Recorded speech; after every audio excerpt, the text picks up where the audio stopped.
Merapi melatui erupsi.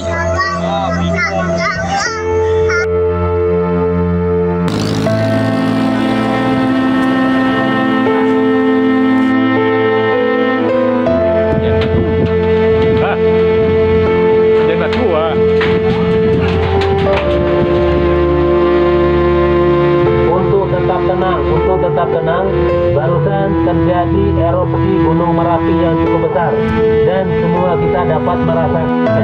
Setelah hujan sedikit sudah selesai, saat ini sedang berlangsung hujan abu yang cukup deras.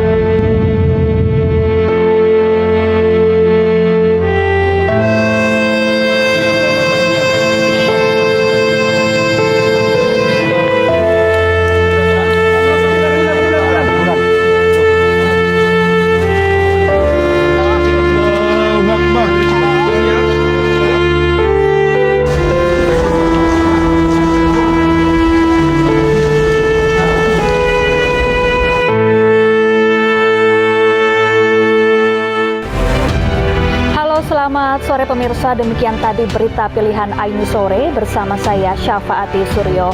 Pemirsa, kita awali iNews Sore hari ini dengan informasi petugas SAR gabungan terus berupaya mengevakuasi puluhan pendaki yang terperangkap di sekitar puncak Gunung Merapi di Kabupaten Agam, Sumatera Barat. Hingga saat ini 11 pendaki tewas dan 6 pendaki lainnya dirawat akibat luka-luka.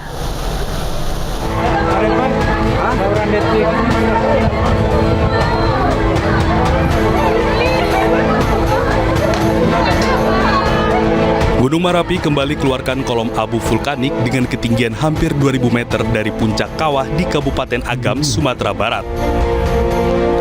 Kolom abu keluar dari puncak kawah gunung dan mengarah ke Kabupaten Tanah Datar. Sejak kemarin hingga Senin pagi telah terjadi 36 letusan dan 16 hembusan. Petugas gabungan masih berupaya mengevakuasi puluhan pendaki yang masih terjebak.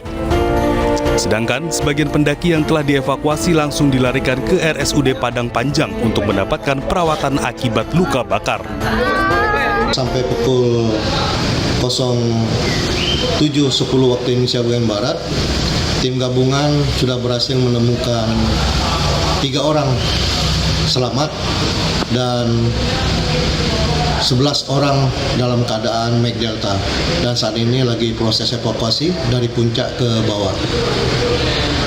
Jadi total temuan hari ini sampai pukul 07.10 yaitu berjumlah 14 orang dan yang perlu dicari menjadi 12 orang. Sebelumnya, 3 Desember kemarin, pada pukul 14.54 waktu Indonesia Barat, Gunung Merapi di Kabupaten Agam dan Tanah Datar, Sumatera Barat, erupsi dengan ketinggian mencapai lebih dari 3.000 meter dan berdurasi lebih dari 4 menit. Warga pun panik dengan suara gemuruh dan dentuman kuat yang terdengar hingga puluhan kilometer. Hingga hujan batu dan pasir turun di daerah kaki gunung. Hujan abu juga melanda beberapa wilayah di Kota Bukit Tinggi hingga Lubuk Busung, Kabupaten Agam. Gunung Merapi kini berstatus level 2 atau waspada. Pengunjung atau wisatawan dilarang beraktivitas dalam radius 3 km dari kawah atau puncak gunung.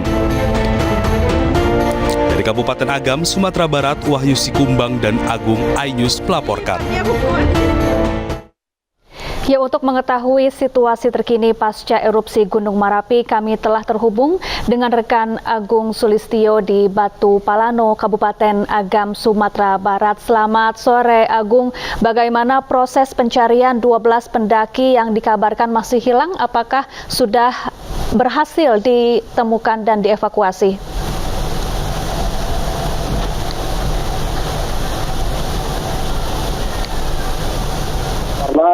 BPBD, Kadana, TNI Polri dan para relawan dari warga juga. Dan untuk informasi saat ini, proses evakuasi masih terus berlangsung dan terkendala terhadap faktor cuaca dan erupsi masih terus saja terjadi hingga sore ini. Bahkan beberapa korban pun agak sulit untuk informasi dapat, beberapa korban agak sulit dievakuasi ke bawah. Namun petugas masih terus berupaya bertahan di sekitar kawasan Cadar Gunung Merapi. Dan untuk saat ini ini seperti di belakang saya di sekitar kawasan posko Batu Palano sudah berdiri beberapa posko seperti posko BPBD dan juga ada dari Saksi Polda Sumatera Barat juga membuka posko dapur umum dan juga untuk dari Polda Sumatera Barat juga telah mendirikan pos detail atau antemortem untuk menerima data-data dari keluarga pendaki yang menjadi korban erupsi Gunung Merapi. Ya, kan, Kak? Baik, jadi hingga kini proses pencarian terhadap 12 pendaki masih terus dilakukan ya Agung. Lalu bagaimana aktivitas Gunung Merapi saat ini? Apakah masih terus erupsi? Ya baik, untuk aktivitas erupsi tadi masih berlangsung, maka jaraknya tidak beberapa lama, hanya beberapa menit atau setengah jam itu terjadi erupsi kembali. Sehingga petugas mengalami kesulitan untuk mengawasi para pendaki yang sebagian besar itu berada di sekitar kawasan Sawah Mati atau istilahnya para pendaki menyebut itu di kawasan lapangan bola. Namun sebagian sudah berhasil ditarik ke bawah, namun belum sampai ke posko utama ini. Karena memang jalur yang harus dilalui memang cukup berat, apalagi ditambah dengan jalan licin serta faktor cuaca yang kerap terjadi hujan di sekitar kawasan Gunung Merapi dan kawasan Batu Palano ini. Lalu bagaimana dengan kondisi warga dan juga permukiman di sekitar Gunung Merapi? Baik, untuk warga itu sampai saat ini masih belum ada evakuasi lebih lanjut. Mereka masih bertahan di rumah masing-masing, cuman mereka diimbau untuk tetap bertahan di rumah dan mengurangi aktivitas di luar rumah. Dan selain itu sekolah juga tadi sempat juga, namun para siswanya dipulangkan lebih cepat karena masih ada banyaknya debu vulkanik yang masih menyebar di sekitar kawasan lokasi. Dan untuk aktivitas warga sendiri juga diharapkan untuk memakai masker selama berkegiatan di luar rumah. Dan beberapa keluarga korban sendiri juga sudah banyak datang ke posko untuk mencari kabar dari saudara mereka yang menjadi korban di sekitar kawasan Gunung Merapi. Baik, jadi warga masih tinggal di rumah mereka masing-masing dan belum ada yang dievakuasi, begitu ya Agung? Ya, jadi warga masih tinggal di rumah masing-masing, namun ketika tidak mendirikan beberapa posko di sekitar kawasan posko utama tempat kesiapan mula, dan ini sudah berdiri sekitar 4 posko, 3 posko yang sudah didirikan dari Satuan Brimob Polda Sumbar dan dari BPBD Sumatera Barat. Dan untuk saat ini dari informasi yang baru saya dapat sebenarnya kami tidak ada yang membawa sapi korban ke bawah, namun lebih kita belum tahu bagaimana posisinya. Karena memang terkendala karena faktor rute yang licin dan juga hujan. Baik, hingga kini erupsi masih berlangsung. Apakah berdampak kepada aktivitas penerbangan di sana, Agung? Untuk sementara ini belum ada informasi terkait masalah penerbangan, namun erupsi ini masih terus terjadi hingga sore ini. Baik, terima kasih Agung Sulistyo langsung dari Kabupaten Agam, Sumatera Barat, dan selamat bertugas kembali. Pemirsa, sementara itu proses evakuasi terhadap pendaki yang terjebak erupsi Gunung Merapi di Kabupaten Agam, Sumatera Barat masih terus dilakukan. 6 pendaki berhasil diselamatkan dan mengalami luka bakar serius serta patah tulang.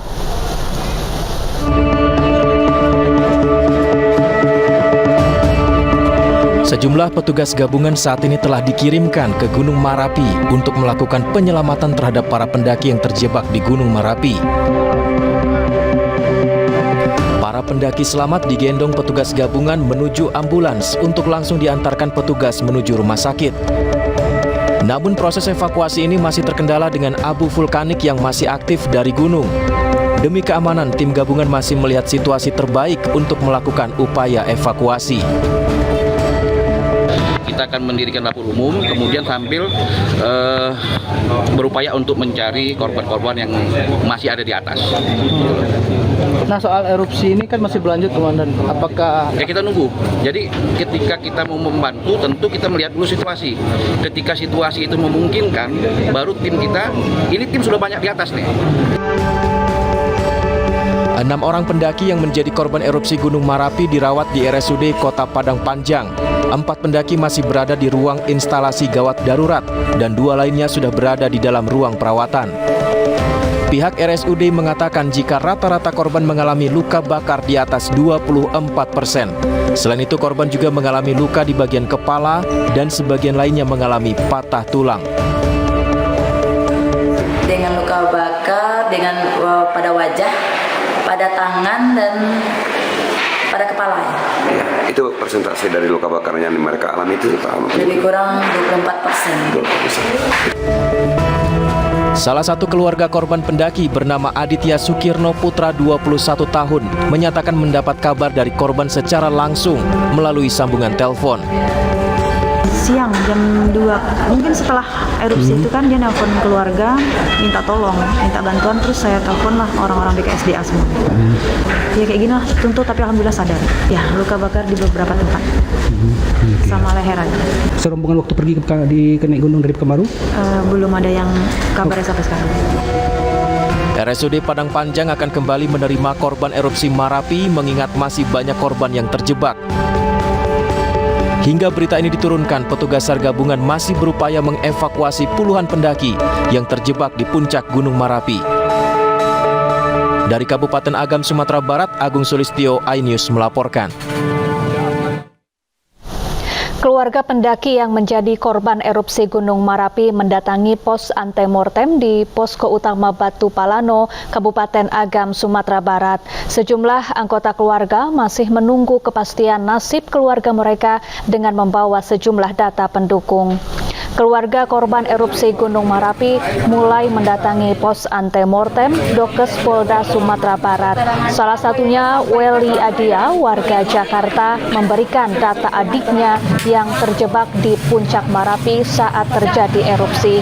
Berdasarkan informasi, Al Fikri mendaki Marapi bersama teman-teman kuliahnya, namun semuanya tidak ada yang bisa dihubungi hingga saat ini. Sedikitnya sudah puluhan keluarga yang melaporkan anggota keluarganya ke pos antemortem Polda Sumatera Barat. Sementara seluruh korban yang berhasil dievakuasi akan dibawa ke Rumah Sakit Ahmad Mohtar Bukit Tinggi. Kemarin tuh sempat mau ditelepon di WA jam 11 masuk, tapi nggak direspon. Jam 11 siang, berarti sebelum erupsi ya. Nah, habis itu udah nggak ada kontak, udah hilang sinyal kayaknya. Naik dengan siapa, Bu, kabarnya? Dia sama teman-teman kuliahnya. Di mana kuliahnya? Di kampus. Kita udah lebih 20 yang melapor, pihak keluarga. Korban langsung kita evakuasikan ke Rumah Sakit Ahmad Mohtar. Ya, memasuki musim penghujan dengan intensitas tinggi, sejumlah wilayah dilanda bencana longsor. Di Kabupaten Karangasem, Bali, 3 santriwati yang sedang menampung air di area pesantren tertimbun longsor. Salah satu korban tewas.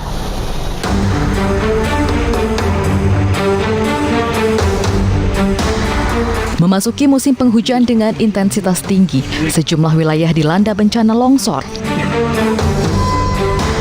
Di Kabupaten Karangasem, Bali, 3 santriwati yang sedang menampung air di area pesantren tertimbun longsor dan salah satu korban, Mirafsul Aulia, 17 tahun asal desa Musigrok, Gak Bulelang, tewas. Sementara 2 korban lainnya, Ulfa Izah, 18 tahun, dan Siti Anissa, 18 tahun, mengalami luka di kepala dan kaki. Keduanya kini mendapat perawatan intensif di RSUD Karangasem. Adanya longsoran sehingga menimbulkan jebolnya tembok seniran 80 tersebut dan menimbun pondok pesantren yang ada. Longsor tebing juga terjadi di jalur ganda kereta api di kilometer 340 antara stasiun Karanggandul dan Karangsari, Banyumas, Jawa Tengah. Longsor susulan kembali terjadi sekitar pukul 4 dini hari. Sejumlah petugas lapangan KAI yang berada di lokasi kejadian segera memeriksa lokasi kejadian. Akibat peristiwa ini, setidaknya 12 perjalanan KA dialihkan melalui jalur utara dan selatan. Lokasi longsor berdekatan dengan adanya tower listrik, yang tentu kita harus mengutamakan safety juga oleh petugas yang menangani longsoran. Salah satu tantangannya itu, dan juga namun kita sudah berkoordinasi dengan instansi terkait. Seorang mahasiswa berumur 19 tahun di Banyumas, Jawa Tengah meninggal dunia akibat tertimpa rumah yang tertimbun longsor.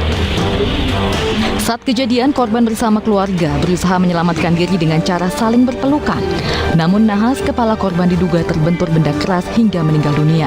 Sementara keluarga lainnya mengalami luka dan dibawa ke Puskesmas Somagede.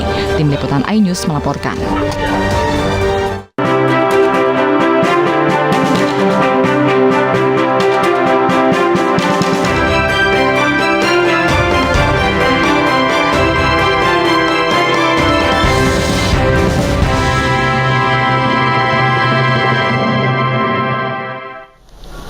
Pemirsa, kelompok jaringan alumni Himpunan Mahasiswa Islam dan Muslimin Indonesia Provinsi Sulawesi Tengah mendeklarasikan dukungan untuk memenangkan Capres-Cawapres Ganjar Mahfud MD pada pemilu 2024. Ganjar Mahfud dinilai sebagai sosok yang tepat untuk memimpin Indonesia 5 tahun mendatang.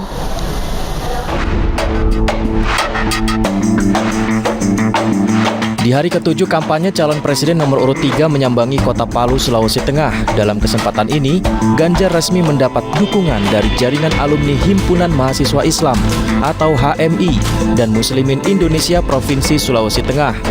Dukungan diberikan untuk memenangkan Capres-Cawapres Ganjar Mahfud MD pada pemilu 2024 mendatang yang berisi 5 alasan. Pertama, Capres dan Cawapres Partai Perindo nomor urut 3 ini dianggap sebagai pencerminan keberagaman masyarakat. Kedua, Ganjar Mahfud merupakan kandidat kepemimpinan yang mampu memberi kesempatan pembangunan dan kemasyarakatan. Ketiga, Ganjar Mahfud memiliki integritas pribadi yang kuat. Keempat, Ganjar Mahfud memiliki rekam jejak yang baik selama menjabat dan keduanya berproses secara kaderisasi sebagai putra bangsa untuk memimpin negeri. Oh ya, karena optimisme kita bangun terus-menerus dan semua sudah punya kesadaran, bahkan masyarakat juga sudah tahu apa-apa yang menjadi track record masing-masing termasuk programnya. Maka hari ini kami hadir untuk kemudian bisa merespon persoalan-persoalan yang selama ini atau barangkali pada pemilu tidak bisa merespon. Dan kawan-kawan dari TPD sudah menyiapkan beberapa isu dan strateginya. Selain itu, Ganjar Mahfud dianggap sosok yang dapat mempresentasikan kalangan nasionalis dan religius Indonesia. Capres nomor urut 3, Ganjar Pranowo, berharap semangat para alumni HMI dan Muslimin Indonesia tak berhenti pada deklarasi karena tantangan yang harus dihadapi jelang pemilu 2024. Dari Palu, Sulawesi Tengah, Irfan Hardiansyah, Hoirudin, iNews melaporkan.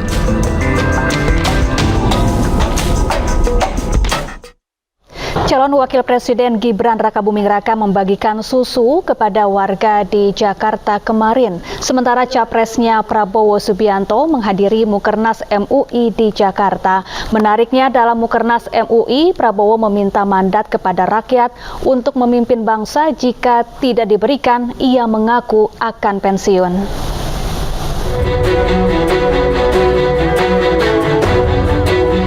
Pasangan calon Presiden Prabowo Subianto, yakni Gibran Rakabuming Raka, melakukan kegiatan bersama istrinya di CFD Sudirman Tamrin kemarin.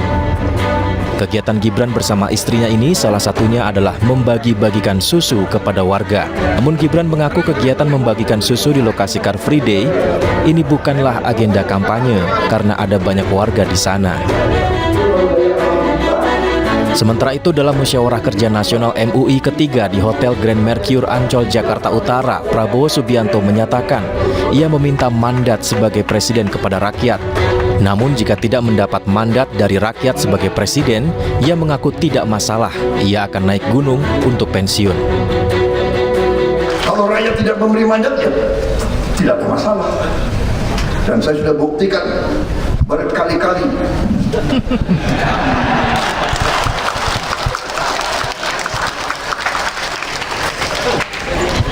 Agak aneh ini ulama ini.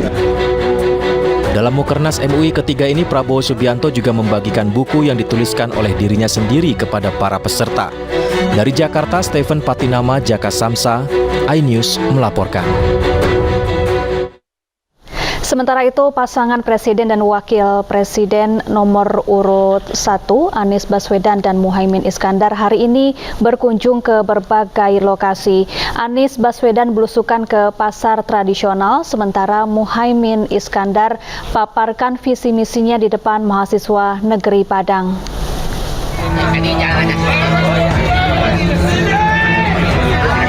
Anies Baswedan belusukan ke Pasar Baru Karawang pagi tadi. Kedatangannya disambut oleh pedagang dan pembeli yang memenuhi pasar tersebut. Dalam kunjungannya, Anies berdialog dengan pedagang dan pembeli. Mereka bercerita akan tingginya harga kebutuhan pokok, terutama beberapa pekan terakhir. Anies berjanji jika terpilih sebagai presiden, ia akan menjaga kestabilan harga kebutuhan pokok agar tidak merugikan pedagang dan pembeli. Jadi harga-harga kebutuhan pokok inilah yang menjadi prioritas kami untuk diselesaikan sesegera mungkin. Dalam 100 hari pertama, kita akan menyiapkan tim untuk langsung bekerja, memotong mata rantai dan tata niaga yang merugikan bagi petani dan bagi pembeli. Sementara itu, calon wakil presiden nomor urut 1 Muhaimin Iskandar berkunjung ke Universitas Negeri Padang untuk menghadiri dialog kebangsaan dan bedah visi misi Capres dan Cawapres. Dalam acara yang bertajuk UNP Pekan Demokratis ini, Muhaimin Iskandar memastikan jika terpilih akan melanjutkan pembangunan IKN, namun tetap akan dievaluasi. Pasangan presiden dan wakil presiden nomor urut 1 juga akan membuka kesempatan seluas-luasnya bagi anak muda yang ingin menjadi entrepreneur. Bila selama ini anak muda kesulitan mendapatkan modal, nantinya pasangan Amin akan mempermudah penyaluran modal usaha. Tim Liputan iNews melaporkan.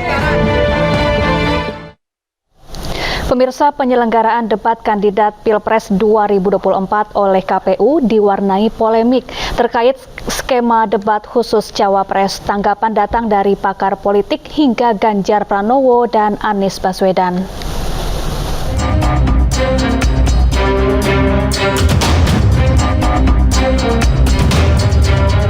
Penyelenggaraan debat Capres-Cawapres diwarnai polemik usai Komisi Pemilihan Umum mengumumkan perubahan sistem debat Pilpres 2024. KPU membantah dihilangkannya debat Cawapres. Berbeda dari pola debat Pilpres 2014 dan 2019 yang mengadakan debat khusus Cawapres, dalam Pilpres 2024, debat Cawapres tetap diadakan, namun dalam pelaksanaannya bisa didampingi oleh calon presiden. Memang undang-undang itu tidak melarang pada saat debat Cawapres itu didampingi atau dihadiri oleh Capresnya, itu nggak ada larangan. Undang-undang menjelaskan 2 kali debat Cawapres. Nah di sini tentunya ketika debat Cawapres, ya Cawapres lah yang menjadi aktor utama dalam debat tersebut. Nah sekarang pertanyaannya, kalau seandainya Capresnya hadir, boleh nggak? Boleh. Pengamat politik menilai jika benar KPU menghapus wacana debat Cawapres, maka publik akan menganggap KPU telah melakukan kejahatan sipil. Kalau debat Cawapres ini ditiadakan, akan muncul tafsir publik yang cukup liar. Yang paling ekstrim adalah tuduhan bahwa KPU sedang melindungi salah satu kandidat. Dari 3 pasang Capres-Cawapres, Anies Baswedan, Muhaimin Iskandar, Ganjar Pranowo, Mahfud MD, Prabowo, Gibran, Raka Buming Raka, Gibran adalah tokoh yang paling banyak melakukan absen dalam diskusi-diskusi publik. KPU menyediakan dirinya untuk dicaci oleh rakyat, dicaci oleh para pemilik suara. Kan itu pertanyaan besarnya, apakah memang pemilu 2024 itu disiapkan untuk Gibran versus everybody gitu. Jadi artinya memang fokusnya hanya ke satu anak presiden. Cawapres nomor urut 2 Gibran Raka Buming Raka menanggapi opini publik yang menilai perubahan sistem debat Cawapres menguntungkan dirinya. Ya kita kan ngikut aturan KPU juga. Kan saya juga nggak tahu update-nya di sana seperti apa. Kita ngikut aja kok ya. Mas, tapi prefer didampingi Pak Prabowo atau mending sendiri sih Mas? Sama aja sih. Sama aja. Mas, persiapannya gimana? Lah, nggak ada yang menguntungkan siapa-siapa kok. Persiapan debat apa Mas? Udah. Mas, tanggapan pihak yang bilang akan menguntungkan Mas Gibran? Nggak menguntungkan. Sama aja. Akan seperti apa pola debat Capres-Cawapres 2024? Capres nomor urut 3 Ganjar Pranowo menyatakan siap dengan skenario apapun walau sistem debat Capres diubah oleh KPU. Ganjar menilai tidak ada untung rugi dengan perubahan format debat cawapres karena publik akan menilai. Nah, kalau saya sih mau ada atau tidak ada, saya siap untuk skenario apapun. TPN juga belum sepakat soal ini, kalau dari Bapak seperti apa Pak? TPN belum. Kita serahkan kepada KPU karena pasti masyarakat akan melihat. Ya, oke. Tanggapan juga datang dari Capres nomor urut 1 Anies Baswedan. Anies menyatakan debat kandidat Pilpres 2024 merupakan sarana menunjukkan pilihan rakyat yang seharusnya ditunjukkan kepada publik. Rakyat Indonesia itu harus dihormati. Cara menghormatinya bagaimana? Dengan menunjukkan calon presidennya, dengan menunjukkan calon wakil presidennya. Jangan disembunyikan, tapi ditunjukkan. Ditunjukkan itu apa? Untuk menghormati pemilih. Komisi Pemilihan Umum menetapkan jadwal debat 3 paslon Capres-Cawapres di Pilpres 2024 yang akan diselenggarakan dalam 5 sesi. Debat pertama akan dilaksanakan pada 12 Desember 2023, debat kedua pada 22 Desember 2023, debat kandidat ketiga pada 7 Januari 2024, debat keempat pada 14 Januari 2024, dan debat kelima sebagai debat penutup pada 4 Februari 2024. Ketiga paslon Capres-Cawapres Anies Muhaimin, Prabowo Gibran, dan Ganjar Mahfud tengah disibukkan dengan masa kampanye Pilpres 2024. Ketiga paslon akan melaksanakan debat perdana pada Selasa pekan depan. Dari Jakarta, Tim Liputan iNews melaporkan. Pemirsa, siang tadi Kapolri Jenderal Listio Sigit Prabowo mendatangi gedung Komisi Pemberantasan Korupsi. Polri dan KPK menandatangani kerjasama penanganan kasus tindak pidana korupsi. Kapolri Jenderal Listio Sigit Prabowo dan jajarannya menyambangi gedung Merah Putih KPK di kawasan Kuningan, Jakarta, Senin siang. Kapolri bertemu dengan pimpinan KPK dan menandatangani kerjasama supervisi penanganan kasus tindak pidana korupsi, sehingga diharapkan sinergi antara kedua lembaga bisa semakin kuat. Sebelumnya KPK juga sudah melakukan kerjasama serupa dengan Kejaksaan Agung Republik Indonesia.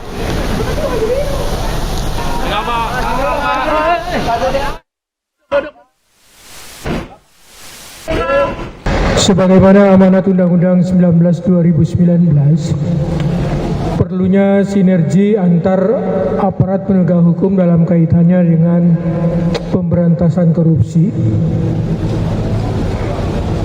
Komisi Pemberantasan Korupsi juga memiliki tugas pokok antara lain tugas koordinasi dengan instansi yang melaksanakan pemberantasan korupsi dan tugas supervisi terhadap instansi yang melaksanakan pemberantasan korupsi. Kaitan dengan upaya implementasi daripada sinergi antar aparat penegak hukum inilah, maka pada hari ini 4 Desember kami dengan Pak Kapolri melalui Kabar Eskrim dan Deputi Koordinasi Supervisi KPK menandatangani perjanjian kerjasama dalam kaitannya dengan koordinasi dan supervisi dalam penanganan tindak pidana korupsi. Dan tentunya hal ini menjadi penting sebagai bentuk untuk terus meningkatkan sinergitas yang selama ini sudah terbangun, karena KPK dan Polri telah ada nota kesepahaman dan perjanjian kerjasama di bidang koordinasi dan supervisi ini adalah merupakan bagian dari nota kesepahaman yang sudah ada. Ini menjadi komitmen kami Polri untuk terus mendukung terkait dengan kerja-kerja, langkah-langkah KPK Republik Indonesia dalam menegakkan hukum khususnya di bidang tindak pidana korupsi.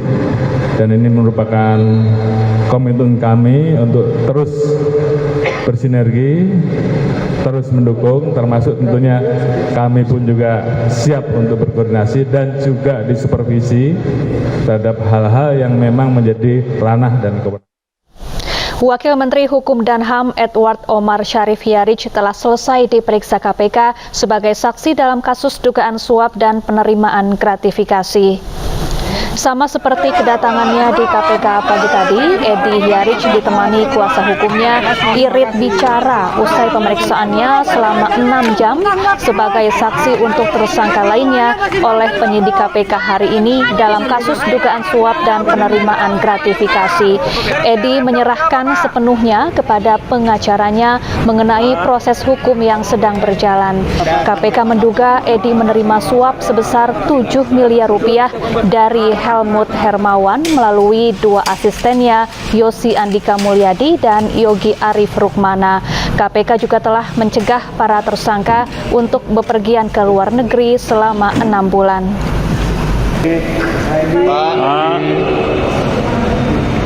Penyidikan dugaan korupsi di Kementerian Hukum dan HAM ini kami terus lakukan pengumpulan alat bukti. Setelah beberapa waktu yang lalu kami juga melakukan penggeledahan di beberapa tempat.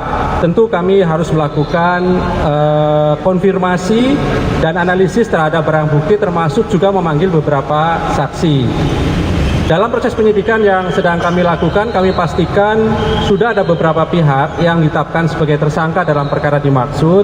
Namun kami juga sangat yakin teman-teman tahu bahwa kami pasti akan mengumumkan identitas dari para tersangka tersebut ketika proses penyidikan cukup. Dan saya kira tidak berlangsung lama nanti proses penyidikan, dan ketahui kemudian alami begitu ya terkait dengan substansi dari proses penyidikan atas dugaan. Pemirsa, jenazah almarhum Letjen Purnawirawan Doni Monardo dimakamkan di Taman Makam Pahlawan, Kalibata, Jakarta, Senin siang. Upacara pemakaman dipimpin oleh Kepala Staf Angkatan Darat, Jenderal TNI Maruli Simanjuntak, dan dihadiri Panglima TNI, Jenderal Agus Subianto.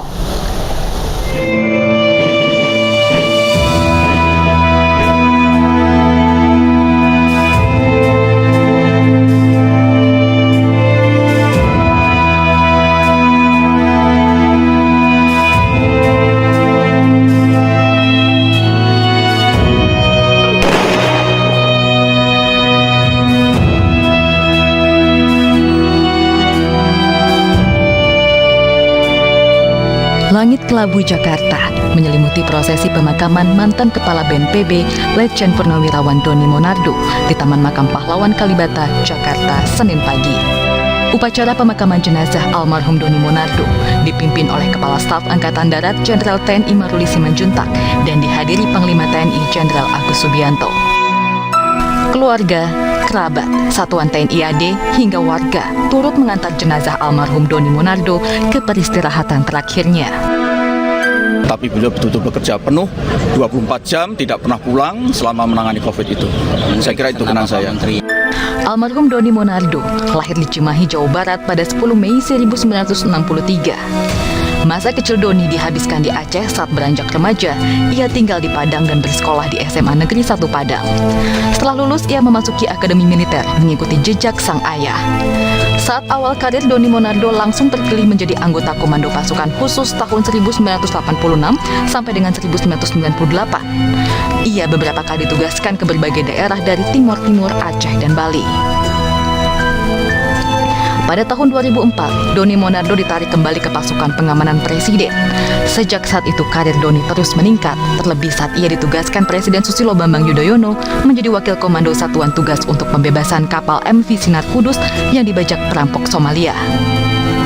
Pada 2018, Doni Monardo berhenti dari dunia militer. Ia kemudian mengemban tugas sebagai Sekretaris Jenderal Watanas tahun 2018 hingga 2019. Setelah itu, barulah Doni menjabat sebagai Ketua Badan Nasional Penanggulangan Bencana serta Ketua Gugus Tugas Percepatan COVID-19 di Maret 2020.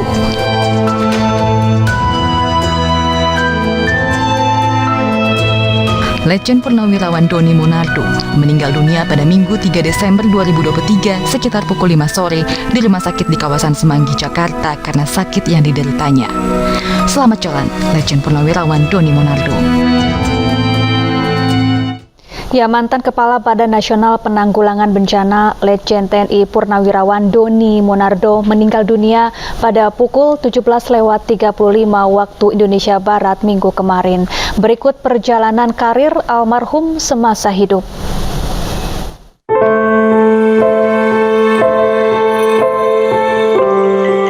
Almarhum Doni Monardo lahir di Cimahi, Jawa Barat pada 10 Mei 1963. Doni merupakan keturunan asli Minang. Sang ayah merupakan Letkol CPM Nasrul Saad dan ibunya adalah Ruslina. Masa kecil Doni dihabiskan di Aceh. Saat beranjak remaja, ia tinggal di Padang dan bersekolah di SMA Negeri 1 Padang. Setelah lulus, ia memasuki Akademi Militer, mengikuti jejak sang ayah. Di awal karirnya, Doni Monardo langsung terpilih menjadi anggota Komando Pasukan Khusus tahun 1986 sampai 1998. Ia beberapa kali ditugaskan ke berbagai daerah dari Timur Timur, Aceh, dan Bali. Pada tahun 2004, Doni ditarik kembali ke pasukan pengamanan Presiden. Sejak saat itu, karir Doni terus meningkat. Terlebih saat ia ditugaskan Presiden SBY menjadi Wakil Komando Satuan Tugas untuk Pembebasan Kapal MV Sinar Kudus yang dibajak perampok Somalia. Pada tahun 2018, Doni Monardo berhenti dari dunia militer. Ia kemudian mengemban tugas sebagai Sekretaris Jenderal Wantanas tahun 2018 hingga 2019. Setelah itu barulah Doni menjabat sebagai Ketua Badan Nasional Penanggulangan Bencana serta Ketua Gugus Tugas Percepatan COVID-19 di Maret 2020. Pemirsa, dugaan oknum kepolisian berpihak di pemilu 2024 lagi-lagi muncul. Isu ini diperbincangkan di sebuah podcast di media sosial. Untuk membahas informasi selengkapnya telah bergabung bersama kami ada Direktur Bidang Hukum TPN Ganjar Mahfud, ada Bang Roni Talapesi, dan juga Kabareskrim Polri tahun 2008-2009 Komjen Purnawirawan Susno Duaji. Selamat sore Bang Roni dan juga Pak Susno, apa kabar?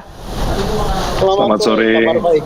Ya, saya ingin ke Pak Susno terlebih dahulu. Pak Susno, lagi-lagi ada isu yang muncul, dugaan intervensi kepolisian di pemilu yang disebut-sebut mendukung paslon tertentu, dalam hal ini Prabowo Gibran, dan turut berupaya menjegal paslon Anies Muhaimin dan juga Ganjar Mahfud.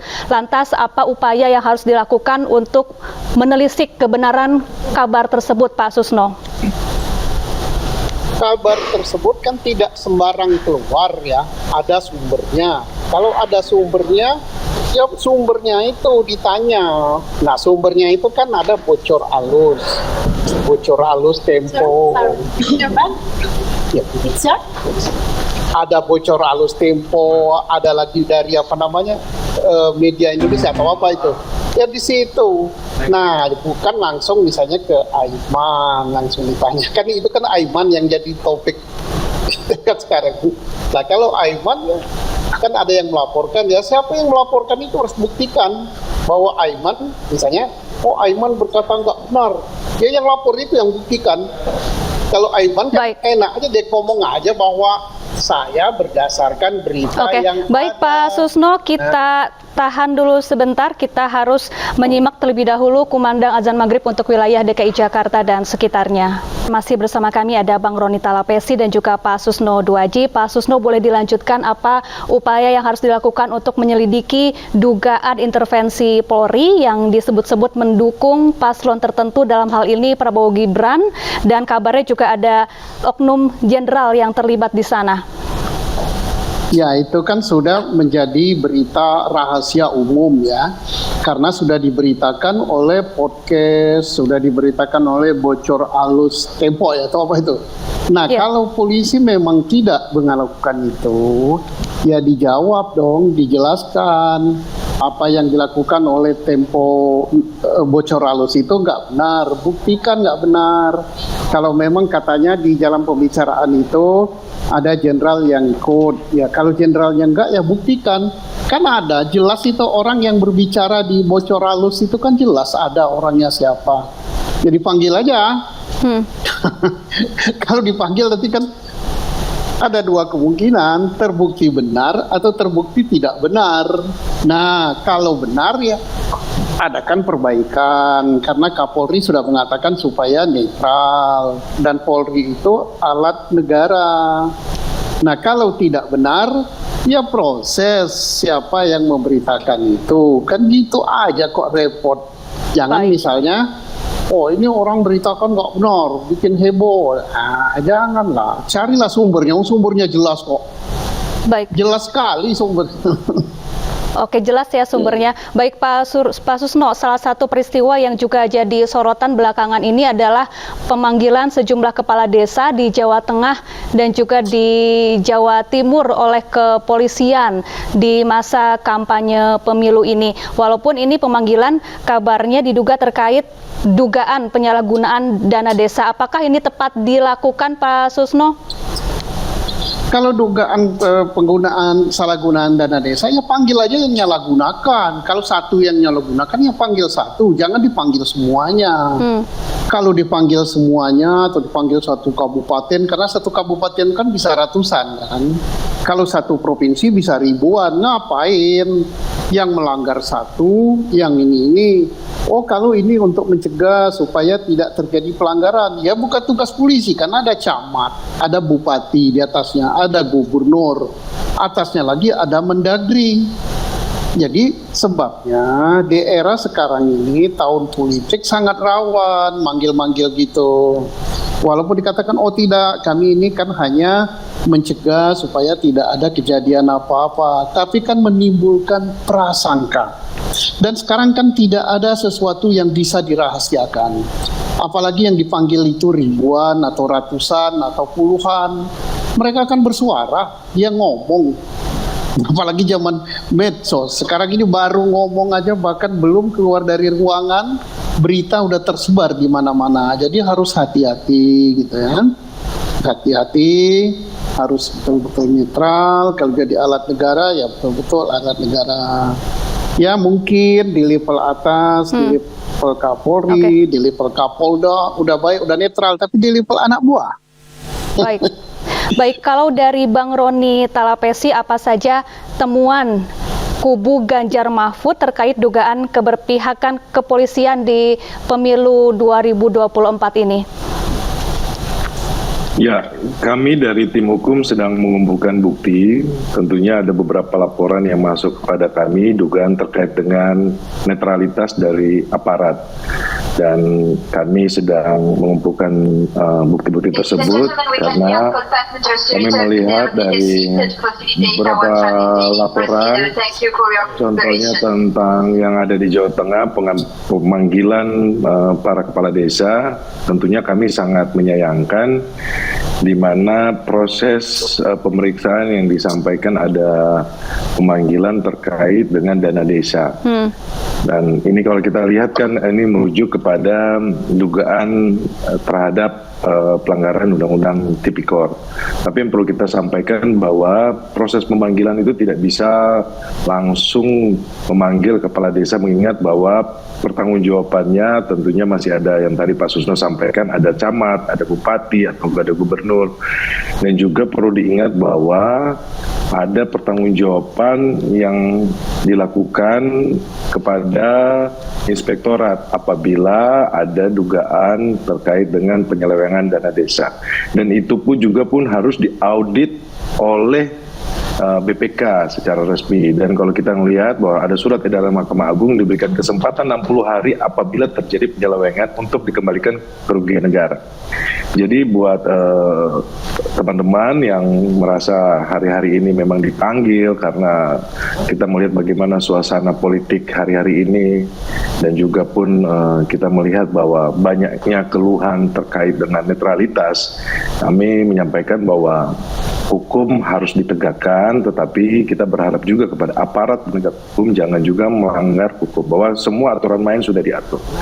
Dan juga pun pola-pola seperti ini, dugaan intimidasi, kami sangat menyayangkan, dan kami tidak mau kembali lagi kepada kemunduran demokrasi di mana kita sudah pernah melewati masa Orde Baru dan reformasi, dan ini kita tidak mau terulang. Jadi terkait dengan apa yang disampaikan oleh Tempo, tentunya ini sudah menjadi pembicaraan di muka publik, dan saya rasa publik bisa melihat ya. Oke, Pak Susno, ada juga kabar yang menyebutkan ada oknum polisi yang ikut mengintervensi proses hukum yang terjadi di Mahkamah Konstitusi saat ada pemeriksaan uji materi Undang-Undang Pemilu mengenai syarat batas usia Capres-Cawapres. Ini apakah bisa atau bagaimana mungkin seorang polisi oknum jenderal bisa terlibat dalam proses hukum di MK? Pak Susno.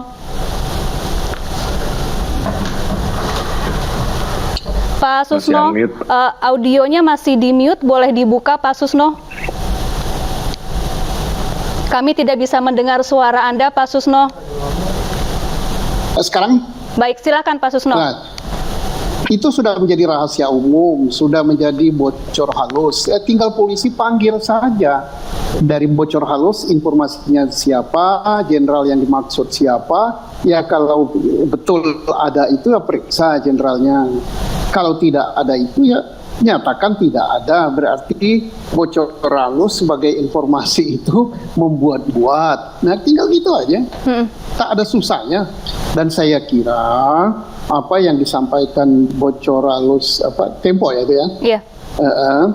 Itu mereka kan tidak sembarangan bisa berbicara begitu, tapi sebaiknya lembaga Polri mengambil sikap gitu, membuat pernyataan kalau betul itu terjadi supaya itu diperbaiki agar tidak terjadi. Kalau itu misalnya tidak terjadi, ya jelaskan bahwa itu tidak terjadi, bahwa informasi yang disebarkan itu ngarang gitu. Soalnya kalau informasi ini dibiarkan liar gelindung gini, orang mengatakan oh nggak ada bantahan, nggak ada tindak lanjut, berarti benar. Nah kalau benar kasihan, katanya Pak Roni tadi, negara ini kita bangun bersama menjadi negara demokrasi. Nah negara demokrasi itu artinya aparat tidak memihak, biarkan rakyat yang mengatur demokrasi ini dalam pemilu ini biar bebas. Pengertian bebas itu sesuai aturan undang-undang, tidak ada aparat yang berpihak. Kan macam-macam informasi, ada aparat ikut memasang tanda gambar untuk kontestan tertentu. Nah itu nggak boleh. Oh tidak ya, kalau tidak udah jelaskan bahwa itu tidak gitu. Baik. Oh itu gambarnya. Nah jadi artinya tinggal, tapi jangan hanya sembarang ngomong tidak gitu, tapi artinya betul-betul dibuktikan tidak. Kan gitu saja. Oke.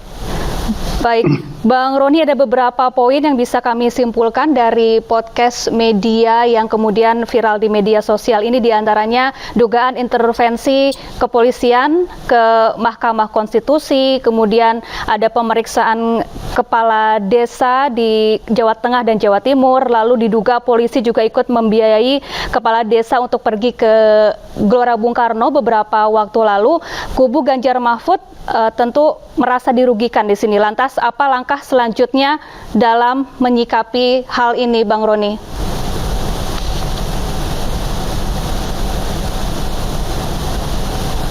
Bang Roni, kami tidak bisa mendengar suara Anda. Bang Roni, boleh dibuka audionya, masih di mute. Oke, silakan. Ya, indikator-indikator yang terjadi beberapa minggu sebelumnya sampai saat ini, kami melihat bahwa terkait dengan netralitas aparat yang terlihat di permukaan, dan sudah ada juga kalau kita bicara putusan MK bahwa terjadi intervensi terhadap putusan MK 90, dan pada kesempatan ini saya mau menyampaikan bahwa mandat tertinggi adalah di tangan rakyat, dan dalam situasi ini rakyat tidak bisa ditakuti-takuti lagi. Rakyat tidak bisa diintervensi. Rakyat tidak seperti yang dulu bahwa kita bisa semena-mena. Bahwa rakyat dalam hal ini memegang mandat tertinggi dalam proses demokrasi ini. Proses demokrasi yang kita jaga ini, yang lahir dan berkembang, yang kalau disampaikan oleh teman-teman BEM UI bahwa ini baru seumur jagung. Tapi perlu kita sampaikan bahwa pasangan Ganjar Mahfud adalah anak buah dari reformasi. Tugas kami adalah menjaga proses demokrasi ini berjalan sebagaimana mestinya, menjaga reformasi ini supaya tidak tercederai. Dan kembali lagi, ini akan dikembalikan kepada rakyat dan rakyat yang akan menentukan. Pada saat ini kalau secara gamblang diperlihatkan hal-hal seperti ini, tentunya kita melihat kita terjadi kemunduran dalam proses demokrasi. Tapi sekali lagi kami sudah sampaikan kepada para pendukung, pada relawan supaya tetap tenang, menjaga kondisivitas, dan kita percayakan bahwa rakyat akan menentukan pilihannya. Rakyat tidak akan tinggal diam. Kalau hal-hal ini terus dipraktikkan, tentunya rakyat tahu di mana mereka harus memberikan pilihan mereka. Seperti itu, Mbak. Pak Susno, lantas apa yang harus dilakukan untuk menjamin netralitas aparat di pemilu agar tidak di bibir semata begitu, Pak Susno?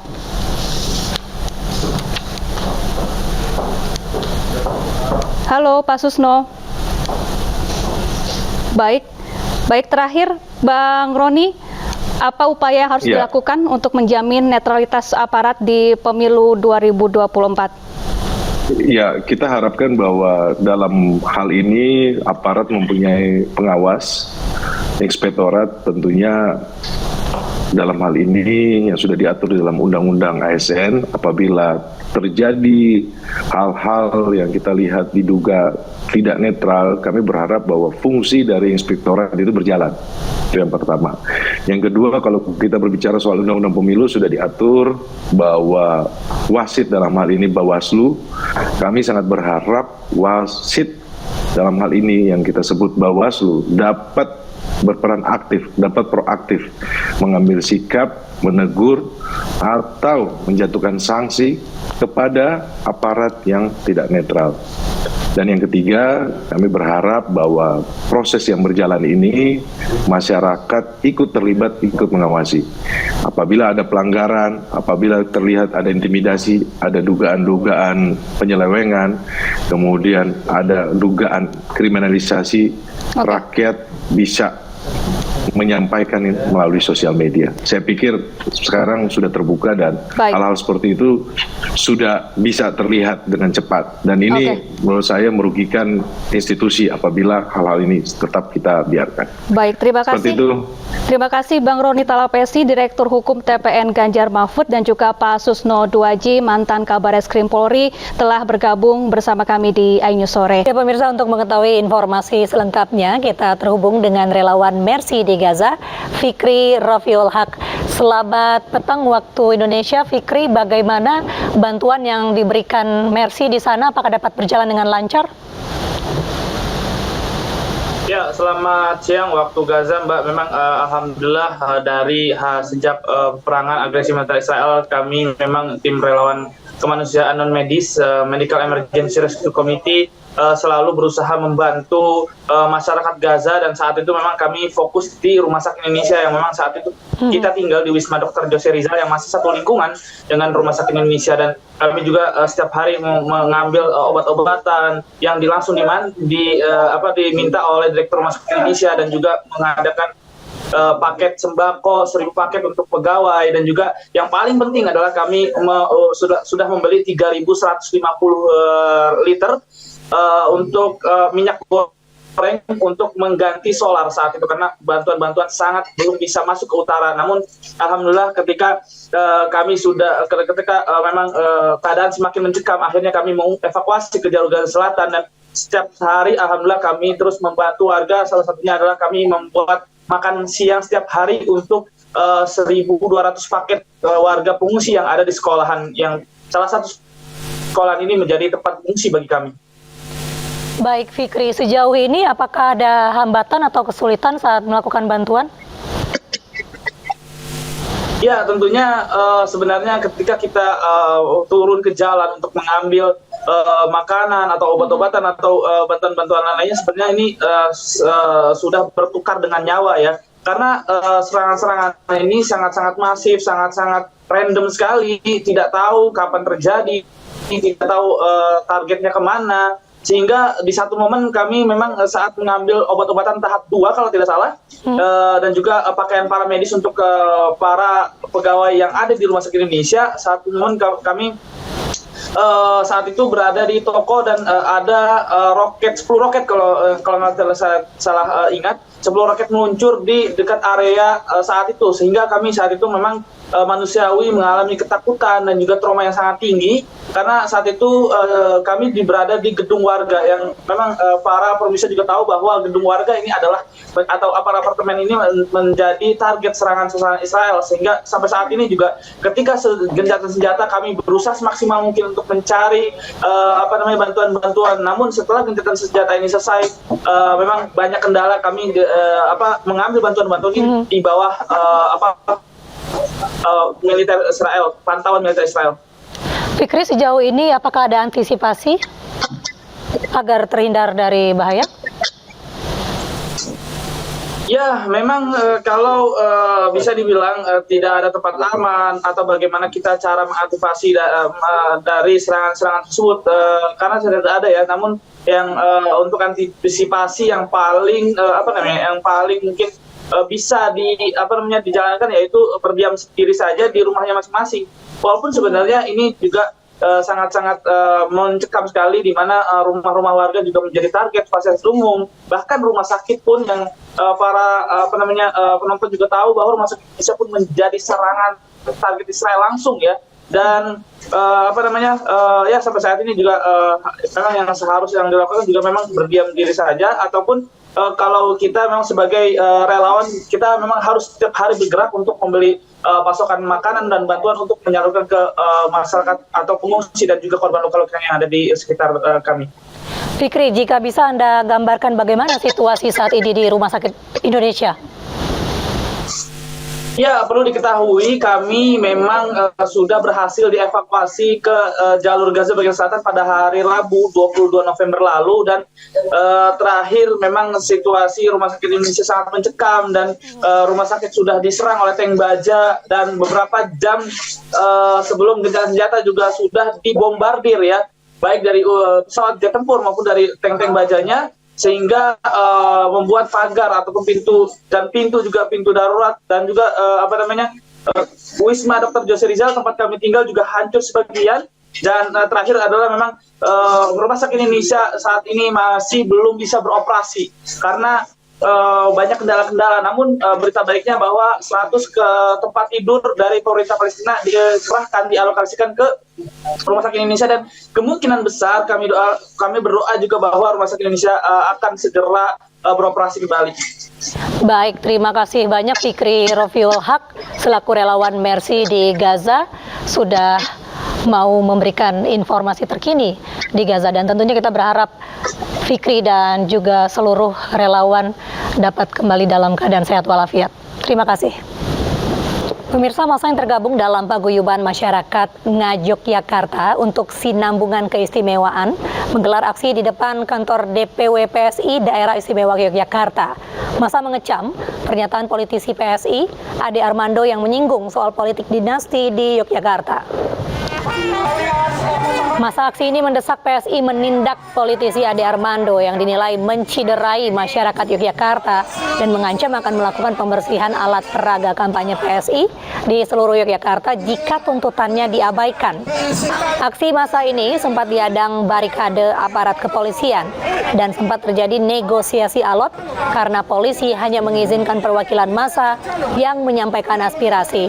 Sementara pihak jajaran pengurus DPW PSI Yogyakarta meminta maaf atas kesalahpahaman yang timbul dari pernyataan Ade Armando dan akan menyampaikan aspirasi mereka ke pimpinan pusat PSI. Ya, tuntutan kami jelas. Yang pertama, supaya PSI secara kelembagaan melakukan tindakan yang konkret atas apa yang dilakukan kadernya, anggotanya namanya Ade Armando. Ya.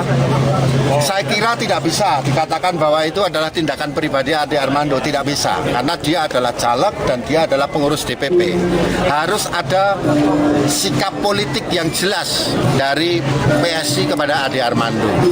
Yang kedua, kami meminta aparat dari demo tadi juga kita sampaikan ke DPP. Ya. Secepatnya kita usahakan secepatnya. 2 hari ini ya. 2 hari ini kita akan bikin rilis. Untuk merespon rilis apa yang seperti disampaikan teman-teman dari tadi. Sebelumnya politisi PSI Ade Armando meminta maaf karena menyebut politik dinasti sesungguhnya ada di daerah istimewa Yogyakarta.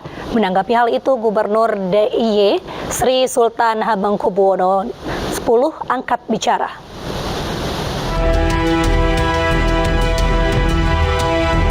Politik dinasti dan mereka diam saja. Anak-anak BEM ini harus tahu dong, kalau mau melawan politik dinasti, ya politik dinasti sesungguhnya adalah daerah istimewa Yogyakarta. Gubernurnya tidak dipilih melalui pemilu.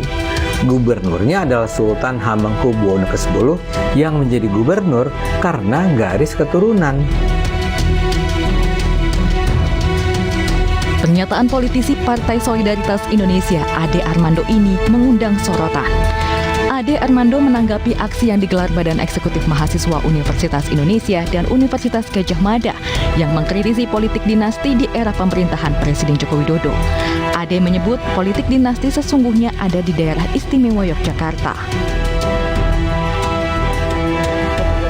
Gubernur Daerah Istimewa Yogyakarta, Sri Sultan Hamengkubuwono X angkat bicara. Menurutnya pemerintahan Daerah Istimewa Yogyakarta dijalankan berdasarkan undang-undang sekaligus asal-usul budayanya. Namun bukan berarti Yogyakarta menganut politik dinasti. Jika bunyi undang-undang keistimewaan itu juga mengamanatkan gubernur, sultan, dan wakil gubernur Paku Alam. Ya melaksanakan itu aja, ya kan? Dinasti atau tidak, ya terserah dari sisi mana masyarakat melihatnya. Yang penting bagi kita di DIY itu daerah istimewa, diakui keistimewaannya dari asal usulnya dan menghargai sejarah itu.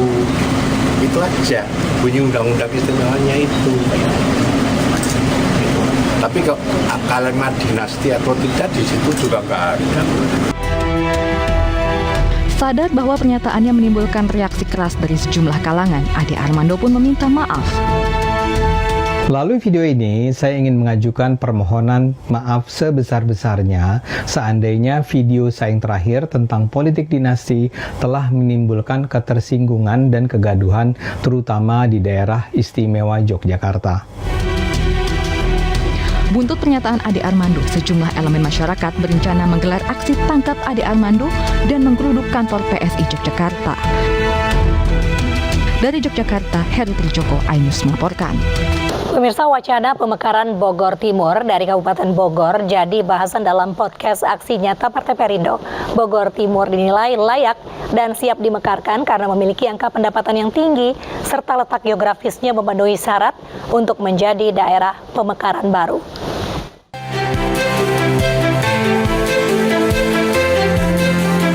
Pemekaran wilayah Bogor Timur dari Kabupaten Bogor dinilai sudah layak dilakukan. Dari sisi ekonomi, Bogor Timur telah memiliki pendapatan yang tinggi. Sementara letak geografis juga memperkuat rencana pemekaran wilayah Bogor Timur karena akan lebih memudahkan sistem birokrasi. Dalam podcast Aksi Nyata Partai Perindo dengan tema percepatan pembangunan pasca pemekaran Kabupaten Bogor Timur, Bacalek DPRD Kabupaten Bogor Dapil 2 dari Partai Perindo, Oki Setiawan mendukung pemekaran Bogor Timur. Ya intinya diperjuangkan dari masalah masyarakat sih, yang terutama ada 3 faktor masyarakat itu kan. Yang jelas keterlambatan pembangunan infrastruktur itu satu. Yang kedua infrastruktur soal pendidikan. Nah, yang ketiga ketersediaan fasilitas kesehatan. Masih 3 faktor itu yang belum ada di Bogor Timur lah. Kabupaten Bogor Timur juga dinilai memiliki potensi, khususnya di sektor pariwisata yang bisa menjadi pendapatan daerah serta membuka lapangan perekonomian bagi masyarakat. Tim Liputan iNews melaporkan. Pemirsa, penyelenggaraan debat kandidat Pilpres 2024 oleh KPU diwarnai polemik terkait skema debat khusus Cawapres. Tanggapan datang dari pakar politik hingga Ganjar Pranowo dan juga Anies Baswedan. Informasi ini sekaligus menutup kebersamaan kita di iNews sore hari ini. Mewakili kerabat kerja yang bertugas, saya Mirfa Suri mengucapkan terima kasih. Sampai jumpa.